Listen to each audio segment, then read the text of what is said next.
Good morning student. Today class 11th chemistry. Myself Ritesh Singh. हमने previous lecture में chapter first second और chapter third complete discussion कर लिया था, जिसमें मेरा लास्ट टॉपिक था thermal stability and nature of hydrides के बारे में था, नेचर ऑफ ऑक्साइड के बारे में था। इसमें था चैप्टर थर्ड पीरियोडिक एलिमेंट्स में। ठीक है, हमारा चैप्टर थर्ड कंप्लीट हो गया। आज हमारा नेक्स्ट चैप्टर है चैप्टर 4, जिसका नाम है chemical bonding and molecular structure. Name क्या है? Chemical bonding and molecular structure. हमारा नेक्स्ट चैप्टर है चैप्टर 4। ठीक है, तो हम जानते हैं कि हमारे सिस्टम में, एटमॉस्फेयर में, या जो भी हमारा यहाँ पे एनवायरनमेंट है, इसमें एटम्स का एग्जिस्टेंस फ्रीली नहीं होता है। वो किस फॉर्म में पाए जाते हैं? ग्रुप में पाए जाते हैं, ग्रुप ऑफ फॉर्म में पाए जाते हैं। जैसे कई सारे एटम कंबाइन करके मॉलिक्यूल्स का फॉर्मेशन करते हैं, और वही उसी मॉलिक्यूल्स का एग्जिस्टेंस होता है। फ्रीली एटम का एग्जिस्टेंस नहीं होता है। तो एटम क्या कर रहे हैं? कंबाइन कर रहे हैं। मतलब कंबाइन कर रहे हैं, तो कंबाइन करने के लिए मतलब एक दूसरे से जुड़ रहे हैं। जुड़ने का मतलब उनके बीच तब जुड़ेंगे जब उनके बीच कोई फोर्स होगा। कोई फोर्स होगा तभी वो एक दूसरे से जुड़े होंगे, और या फोर्स होने से कोई बॉन्ड होगा। तो वो जो फोर्स या बॉन्ड होता है उसे इनके कहते हैं केमिकल बॉन्ड। वही केमिकल बॉन्ड होता है जिससे कारण दो एटम कंबाइन करके एक मॉलिक्यूल्स का फॉर्मेशन करते हैं, या कई सारे एटम मिलके एक कंपाउंड का फॉर्मेशन करते हैं। ठीक है, तो हमारा यही है कि हमें बस जानना है कि कैसे कॉम्बिनेशन होता है, किस तरह एटम कंबाइन करते हैं, कौन कौन टाइप्स ऑफ बॉन्डिंग बनाते हैं, और कैसे उनका नेचर में, कैसे उनका स्ट्रक्चर होता है मॉलिक्यूल्स के फॉर्म में, नेचर में या हमारे इन्वायरमेंट में किस फॉर्म में वो पाए जाते हैं। ठीक है, तो ये तो रहा हमारा इंट्रोडक्शन। नेक्स्ट हमारा इसमें पहले आता है केमिकल बॉन्डिंग में पहला आता है केमिकल बॉन्ड। केमिकल बॉन्ड क्या होता है? The force which holds the atom together with in A molecules is called chemical bond. मतलब कि एक ऐसा फोर्स होता है जो किसी एटम को एक मॉलिक्यूल्स के अंदर होल्ड किया रहता है। मतलब कि मॉलिक्यूल्स का मतलब जैसे हाइड्रोजन के दो एटम हैं, दोनों कंबाइन करके दोनों क्या बने? H2।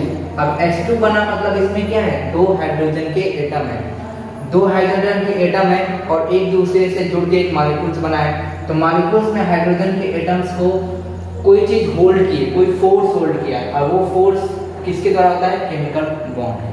ठीक है, नेक्स्ट है why do atom combine. Atom क्यों कंबाइन करते हैं? क्योंकि मैंने शुरू में इंट्रोडक्शन में बता दिया कि जो एटम्स होते हैं वो फ्रीली एग्जिस्टेंस नेचर में नहीं पाया जाता है।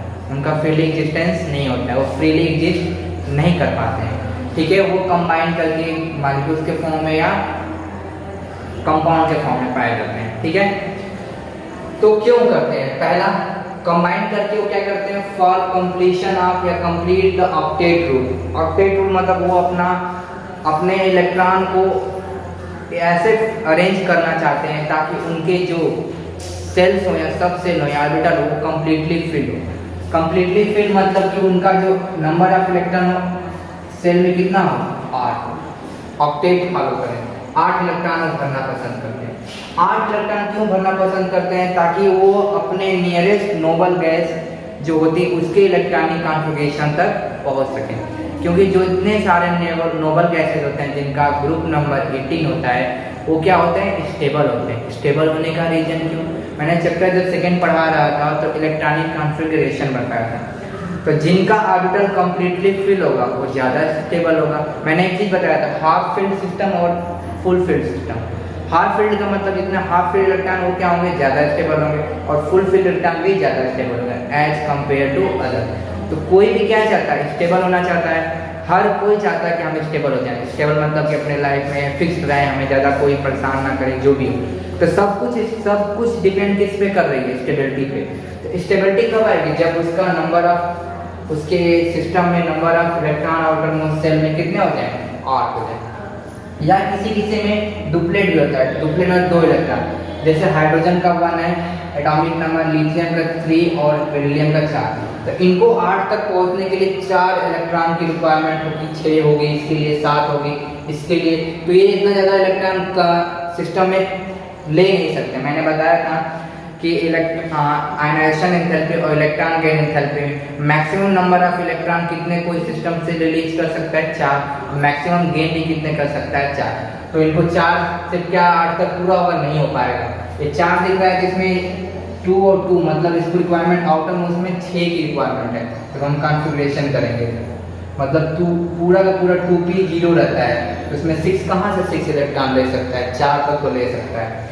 तो ये क्या कर सकता है 2 इलेक्ट्रॉन लॉस कर सकता है, ये भी 1 इलेक्ट्रॉन लॉस कर सकता है, 1 इलेक्ट्रॉन गेन करके नियरेस्ट नोबल गैस इसके पास क्या है हीलियम के पास जा सकता है। हीलियम का इलेक्ट्रॉनिक कॉन्फ़िगरेशन क्या आता है 1s इसके पास जा सकता है।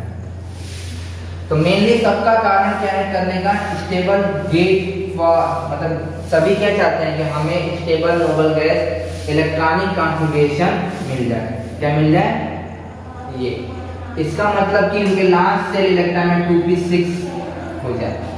क्या हो जाए 2p मतलब np6 हो जाए तो कंप्लीट फॉर्म जाएंगे। अगर ये कंप्लीटली यहाँ तक हो गया क्योंकि लास्ट जो भी हम पढ़े थे ग्रुप नंबर 18 का, ग्रुप नंबर 18 का लास्ट इलेक्ट्रॉन कहाँ जाएगा np6 में ही जाएगा। अब n की जगह 2 हो सकता है, 3 हो सकता है, 4 सब कुछ भी हो सकता है। ठीक है, नेक्स्ट है मोड ऑफ केमिकल कंपोजिशन। अब वो केमिकल बॉन्ड बनाते हैं, अब वो केमिकल बॉन्ड बनाते हैं तो किस तरह केमिकल बॉन्ड बनाते हैं, क्या क्या वेज होते हैं, क्या क्या मोड्स होते हैं केमिकल बॉन्ड बनाने के। तो मोड ऑफ केमिकल कंपोजिशन में 2 वेज पढ़ते हैं। इसके बारे में आप प्रीवियस क्लास में पढ़े भी होंगे थोड़ा, लेकिन फिर भी मैं बता देता हूँ। तो 2 वेज होते हैं, एक होता है by complete loss of electron या कंप्लीट ट्रांसफर ऑफ इलेक्ट्रॉन, और दूसरा होता है शेयरिंग ऑफ इलेक्ट्रॉन। मतलब या तो कंप्लीट ट्रांसफर कर दे इलेक्ट्रॉन का या एक कर दे शेयरिंग ऑफ इलेक्ट्रॉन। तो कंप्लीट ट्रांसफर ऑफ इलेक्ट्रॉन, जब कोई इलेक्ट्रॉन कंप्लीटली ट्रांसफर होता है तो जितना इलेक्ट्रॉन ट्रांसफर करता है उसे हम क्या कहते हैं इलेक्ट्रोवैलेंसी। क्या कहते हैं इलेक्ट्रोवैलेंसी। ठीक है, and the bond form by the complete transfer of electron is called electrovalent bond या कहते हैं आयनिक बॉन्ड। इसको हम डिटेल में ही पढ़ेंगे कि जब इलेक्ट्रॉन एक सिस्टम का एटम इलेक्ट्रॉन दूसरे सिस्टम के एटम के पास चला जाता है, या एक हम है एक दूसरा, मैंने एक इलेक्ट्रॉन उसको दे दिया तो मैंने अपना पूरा इलेक्ट्रॉन ट्रांसफर कर दिया उसको। एक इलेक्ट्रॉन जो भी था मैंने उसके उस इलेक्ट्रॉन का कुछ भी नहीं पार्ट रखा है, उसको मैंने दे दिया। तो वो देना मतलब हम क्या किए उसके बीच कंप्लीट ट्रांसफर किया किसका, बस 1 इलेक्ट्रॉन का। तो वैसे जब बॉन्ड बनेगा वैसे जो अट्रैक्शन होगा जो हमारे पास जुड़ाव होगा उसे हम क्या कहेंगे आयनिक बॉन्ड या उसे कहेंगे इलेक्ट्रोवैलेंट। ठीक है, सेकेंड है by sharing of electron. By sharing electron में भी 2 वेज होते हैं, 2 वेज होते हैं, 2 वेज होते हैं। 2 वेज में पहला क्या होता है कि जब हम 2 एटम्स हैं उनको हम 1 इलेक्ट्रॉन दें तो वो भी मुझे 1 इलेक्ट्रॉन दे, मतलब ऐसे 1-1 की शेयरिंग हो, 2-2 की शेयरिंग, जितना मैं शेयर कर रहा हूँ उतना वो भी मुझे दे रहा है, मतलब दोनों का प्रॉफिट हो रहा हो। दोनों का जब प्रॉफिट हो रहा होगा दोनों एक दूसरे से जुड़े होंगे तो वैसे जब वो इनके बीच जो फोर्स लगेगा और जो बॉन्ड बनेगा उसे हम कहेंगे कोवैलेंट बॉन्ड। क्या कहेंगे कोवैलेंट बॉन्ड। लिखा है यहाँ पे when the shared electron are contributed by 2 combining atom equally, मतलब कि जो शेयर्ड इलेक्ट्रॉन होगा वो कंट्रीब्यूट किसके द्वारा किया, 2 एटम्स के द्वारा या 2 से अधिक भी हो सकते हैं, 2 एटम्स के द्वारा, और क्या हो कंप्लीटली इक्वली किया जाए। क्या किया जाए इक्वली, मतलब मैंने 1 किया तो वो भी 1 करेगा, मैंने 2 किया तो वो भी 2 करेगा। तो इस टाइम जो बॉन्ड बनेगा उसे हम क्या कहेंगे कोवैलेंट बॉन्ड। ठीक है, नेक्स्ट क्या है when the electron are contributed entirely by 1 of the atom but shared by both is called coordinate bond. जब ऐसा एक सिस्टम हो, एक मैं हूं और एक यहाँ पे है, तो मेरे पास थोड़ा इलेक्ट्रॉन ज़्यादा है तो मैंने क्या किया 1 इलेक्ट्रॉन उसको दे दिया, वो इलेक्ट्रॉन मेरा भी है लेकिन मैंने उसको दिया, मतलब तुम इसका यूज करो, कंप्लीटली ट्रांसफर नहीं किया, बस उसके साथ मैंने शेयरिंग किया, लेकिन मैं उस समय उससे कोई इलेक्ट्रॉन नहीं ले रहा हूँ, बस मैंने उसको शेयर किया, मतलब कि मैं उसके प्रॉफिट के लिए दे रहा हूँ, लेकिन इसका मतलब ये नहीं कंप्लीट दे दे रहा हूँ। जबकि आयनिक बॉन्ड में था कंप्लीट दे देना, दे देगा पूरा इलेक्ट्रॉन एक। तो इसमें क्या होता है कंप्लीट नहीं, बस शेयर किया जाता है, उसके इलेक्ट्रॉन को उसके साथ भी शेयर करना। तो ऐसे जब बॉन्ड बनता है तो उसे हम क्या कहते हैं, कोऑर्डिनेट बॉन्ड। मतलब कि सिर्फ एक एटम इलेक्ट्रॉन को शेयर करेगा, दूसरा एटम इलेक्ट्रॉन को शेयर नहीं करेगा।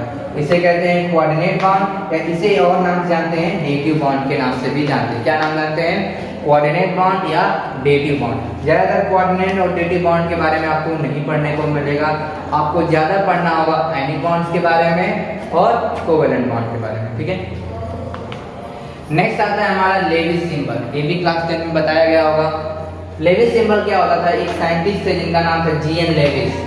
इन्होंने ही लेविस सिंबल का इंट्रोडक्शन किया था। इन्होंने क्या कहा था, लेविस सिंबल के द्वारा जो भी इलेक्ट्रॉन थे उन्होंने सिर्फ आउटर मोस्ट सेल के इलेक्ट्रॉन को लिया था। इन्होंने क्या था, only the outermost shell electron are involve in Lewis symbol. ठीक है, लेविस सिंबल में सिर्फ आउटर मोस्ट सेल इलेक्ट्रॉन को इन्होंने इन्वॉल्व किया था। इन्होंने क्या कहा था, GN Lewis introduce a simple symbol to donate the valence cell electron in a atom। मतलब कि एक सिंपल और सिंबल्स का सिस्टम बनाया जिससे जो डिनोट करने के लिए कि जो वैलेंस इलेक्ट्रॉन होते हैं एटम के अराउंड, कैसे एटम के अराउंड इलेक्ट्रॉन को हम डिनोट कर सके, एक सिंपल वे में बनाया। तो उन्हीं को जो बनाने का जो मेथड था उन्हें हम क्या कहते हैं, लेविस सिंबल। इन्होंने क्या किया था, लेविस सिंबल को एक और नाम जाना था इलेक्ट्रॉन डॉट सिंबल के नाम से जाना जाता था। इन्होंने क्या किया, जो भी सिंपल सिंबल डिनोशन जो यूज किया वो क्या था, डॉट स्ट्रक्चर, डॉट का यूज किया। मतलब जो भी आउटर मोस्ट सेल के इलेक्ट्रॉन थे उसको एटम के चारों तरफ डॉट के रूप में दिखाया। किसको, सिर्फ आउटर मोस्ट सेल इलेक्ट्रॉन को। इनर मोस्ट सेल इलेक्ट्रॉन को उन्होंने क्या कर दिया, नेग्लेक्ट कर दिया। आउटर मोस्ट सेल पता है ना, जिसे वैलेंस इलेक्ट्रॉन कहते हैं। ठीक है, तो जैसे लिथियम है, लिथियम के पास इलेक्ट्रॉनिक एटॉमिक नंबर 3 होता है। अगर इलेक्ट्रॉन की बात करें 2 और 1, आउटर मोस्ट में क्या है 1, तो 1 यहाँ पे डॉट स्ट्रक्चर इन्होंने डिनोट किया। वैसे ही बेरिलियम का क्या है 4 है, आउटर मोस्ट के बारे में 2 और 2, मतलब आउटर मोस्ट में कितना है 2 यहाँ पे डिनोट किया। वैसे ही बोरान में कितना है 5, 2 और 3, आउटर मोस्ट में 3 है तो 1 2 3 का डोनेशन किया। वैसे कार्बन में क्या 2 4 मतलब 6 होता है एटॉमिक नंबर, तो 4 आउटर मोस्ट में है तो 0 यहाँ पे 4 डॉट। वैसे ही नाइट्रोजन पे 2 5 मतलब 5 इलेक्ट्रॉन को डोनेट किया। ऑक्सीजन में 2 6 फ्लोरीन में 2 7 1 2 3 4 5 6 7, ठीक है 7 का डोनेशन किया। वैसे 2 8 नियान में 2 4 6 8 का। तो किसका डोनेशन बच गया, outer most shell electron. Outer most मैंने बताया था कि जो इनर एक इलेक्ट्रॉन सिस्टम हुआ, फिर ये जो आउटर मोस्ट होगा, एक और हो गया तो फिर ये वाला आउटर मोस्ट हो गया, मतलब सबसे बाहर वाला जो सेल होगा उसके इलेक्ट्रॉन को उन्होंने डिनोट किया। ठीक है, नेक्स्ट हमारा आता है, उसी के बाद हमारा आया आयनिक बॉन्ड के बारे में हम पढ़ेंगे। अब ये लेविस स्ट्रक्चर के बारे में था, लेविस स्ट्रक्चर से आयनिक बॉन्ड हम समझ में आने लगेगा। आयनिक बॉन्ड के बारे में क्या है, ionic bond it is form by complete transfer of electron. मैंने पहले ही बताया था कि जब आयनिक बॉन्ड का फॉर्मेशन तभी होगा जब उनके बीच में, दो एटम के बीच में कंप्लीट इलेक्ट्रॉन का ट्रांसफर हो। कंप्लीट मतलब मैंने पूरा इलेक्ट्रॉन उसको एक दे दिया, कंप्लीटली दे दिया, वो इलेक्ट्रॉन अब मेरा नहीं रहेगा। ठीक है, अब क्यों ट्रांसफर करता है, बाय एक्वायरिंग ऑफ 8 इलेक्ट्रॉन, ताकि वो 8 इलेक्ट्रॉन हो जाए उसके आउटर मोस्ट सेल में, या वो नियरेस्ट नोबल गैस का इलेक्ट्रॉनिक कॉन्फ़िगरेशन पा जाए, या किसी स्टेट में 2 इलेक्ट्रॉन आउटर मोस्ट सेल में जाए। किसमें होगा, हाइड्रोजन, लिथियम, बेरिलियम। बस ये आपको याद करना है, ये वाला जो होगा हाइड्रोजन के लिए होगा, लिथियम के लिए होगा और बेरिलियम, और किसी के लिए एप्लीकेबल नहीं होता है, बाकी सभी के लिए 8 इलेक्ट्रॉन होगा। ठीक है, क्या करने के लिए करते हैं, for getting stable nearest stable electronic configuration. Nearest stable electronic configuration मतलब नोबल गैस का इलेक्ट्रॉनिक कॉन्फ़िगरेशन वो चाहते हैं, नोबल इलेक्ट्रॉनिक कॉन्फ़िगरेशन वो चाहते हैं। ठीक है, तो इस तरह के जो बॉन्ड बनते हैं उसे हम क्या कहते हैं, इलेक्ट्रोवैलेंट बॉन्ड। इनके बीच जो बॉन्ड बनेगा उसे हम क्या कहेंगे, electrovalent bond. Explanation of ionic bond कैसे होता है, जैसे कोई एक न्यूट्रल एटम है, न्यूट्रल एटम होता है तो उसके पास नंबर ऑफ प्रोटॉन और नंबर ऑफ इलेक्ट्रॉन क्या होंगे, सेम होंगे। मैंने बताया था जब भी न्यूट्रल की बात होगा, नंबर जितना उसका एटॉमिक नंबर होगा उतना ही उसका नंबर ऑफ प्रोटॉन होगा, उतना ही उसका इलेक्ट्रॉन होगा। तो क्या किया, न्यूट्रल एटम हो गया, उसको कुछ एनर्जी मिली तो उसने क्या किया, या एनर्जी ना भी मिली, कम भी रही, तो क्या करेगा, अपने में से क्या करेगा, एक इलेक्ट्रॉन को छोड़ देगा। छोड़ने से क्या होगा, कोई इलेक्ट्रॉन छोड़ने का मतलब क्या होगा, वो पॉजिटिव में कैटायनिक फॉर्म में चला गया, A+ बना, प्लस इलेक्ट्रॉन छूट गया। कोई एक इलेक्ट्रोनेगेटिव एलिमेंट है जो इलेक्ट्रॉन की जिसको रिक्वायरमेंट है, मतलब इसको क्या था कि एक इलेक्ट्रॉन छोड़ दिया तो ये नियरेस्ट नोबल गैस के पास चला जाता, जबकि इसको क्या था, एक इलेक्ट्रॉन लेता तो नियरेस्ट नोबल गैस के पास चला जाता। तो इसने क्या किया, इसका एक इलेक्ट्रॉन ले लिया, जिससे इसने छोड़ा तो इसका इलेक्ट्रॉन इसने लेके बन क्या गया, एनायन बन गया। एनायन बना मतलब यहाँ पे क्या बना, पॉजिटिव चार्ज, यहाँ पे बना नेगेटिव चार्ज। तो मैंने बताया था कि like charge repel and unlike charge attract. तो यहाँ पे क्या है, A+ और B- क्या है, अनलाइक चार्ज है। अनलाइक चार्ज है तो इनके बीच क्या होगा, एक अट्रैक्शन होगा, एक फोर्स होगा। उस फोर्स को क्या नाम देंगे, इलेक्ट्रोस्टैटिक फोर्स ऑफ अट्रैक्शन, या इसे क्या कहते हैं, इलेक्ट्रोस्टैटिक फोर्स। और उस इलेक्ट्रोस्टैटिक फोर्स के कारण उनके बीच क्या होगा, अट्रैक्शन, एक जुड़ा होगा, एक बॉन्ड का फॉर्मेशन होगा। जो बॉन्ड बनेगा उसे हम क्या कहेंगे, आयनिक बॉन्ड, या कहेंगे इलेक्ट्रोवैलेंट बॉन्ड। जैसे ये स्ट्रक्चर देखा AB, अभी यहाँ बात करेंगे A, इनके बीच बॉन्ड बना, AB मतलब कैसे बना, आयनिक बॉन्ड का फॉर्मेशन हुआ। ठीक है, इसको एक एग्जांपल से समझते हैं, इधर देख लीजिए। जैसे सोडियम है और क्लोरीन है। सोडियम की बात करें, सोडियम के एटॉमिक नंबर कितना होता है, 11, इसका एटॉमिक नंबर कितना होता है, 70। ठीक है, अगर इसका इलेक्ट्रॉनिक कॉन्फ़िगरेशन करें तो क्या होगा, 2A1, इसका इलेक्ट्रॉनिक कॉन्फ़िगरेशन करें तो क्या होगा, 2A7। मतलब कि अगर इसके पास क्या, अगर एक इलेक्ट्रॉन ये लॉस कर दे, एक इलेक्ट्रॉन ये दे किसी को या छोड़ दे, तो इसके आउटर मोस्ट शेल में कितना हो जाएगा, 8 हो जाएगा। तो मतलब ये नियरेस्ट नोबल गैस किसके पास चला जाएगा, नियान के पास आ जाएगा। तो मतलब ये क्या हो जाएगा, स्टेबल हो जाएगा। वैसे इसके पास आउटर मोस्ट शेल में 7 इलेक्ट्रॉन तो लॉस कर नहीं सकता है, मैंने पहले बताया था, मैक्सिमम लॉस से गेन 4 तक हो सकता है। तो इसने एक इलेक्ट्रॉन क्या करेगा, गेन करेगा। अगर ये इलेक्ट्रॉन गेन कर लेगा ये, तो ये क्या हो जाएगा, 8 हो जाएगा। तो सिस्टम क्या करता है, सोडियम क्या करता है, एक इलेक्ट्रॉन को लॉस कर देता है, तो बनता है किससे, Na+ और एक इलेक्ट्रॉन ऐसे। अब ये इलेक्ट्रॉन क्या करेगा, जो ये इलेक्ट्रॉन है क्या करेगा, क्लोरीन के साथ कंबाइन करेगा और बनाया क्या, Cl-। यहाँ पे क्या हुआ, कैटायन, ये क्या हुआ, एनायन। इनके बीच अब क्या होगा, फोर्स ऑफ अट्रैक्शन, जिसे कहेंगे इलेक्ट्रोस्टैटिक फोर्स। क्या होगा, इलेक्ट्रोस्टैटिक फोर्स। तो इसके कारण क्या होगा, एक बॉन्ड फॉर्मेशन होगा, जो होगा इस तरह। और इस बॉन्ड को क्या कहेंगे, आयनिक बॉन्ड, या कहेंगे इलेक्ट्रोवैलेंट। ठीक है, तो आज तब तक आप इसे यहाँ तक नोट करिए। नेक्स्ट हम इसमें करते हैं कि कैसे लेविस स्ट्रक्चर को, कैसे बॉन्ड के फॉर्म में दिखाएंगे हम इलेक्ट्रॉन्स को, या कैसे आयनिक बॉन्ड में दिखाएंगे लेविस डॉट स्ट्रक्चर से। ठीक है, तो नोट करो। ठीक है, अब आयनिक बॉन्ड को हम लेविस डॉट स्ट्रक्चर से समझने की कोशिश करेंगे, कैसे हम NaCl और HgCl2 का फॉर्मेशन करेंगे। ठीक है, अभी मैंने बताया NaCl, Na को अगर हम बनाए तो इसके आउटर मोस्ट शेल में क्या है, 281, मतलब आउटर मोस्ट शेल में कितना इलेक्ट्रॉन होगा, यही ना होगा लेविस स्ट्रक्चर ऑफ सोडियम।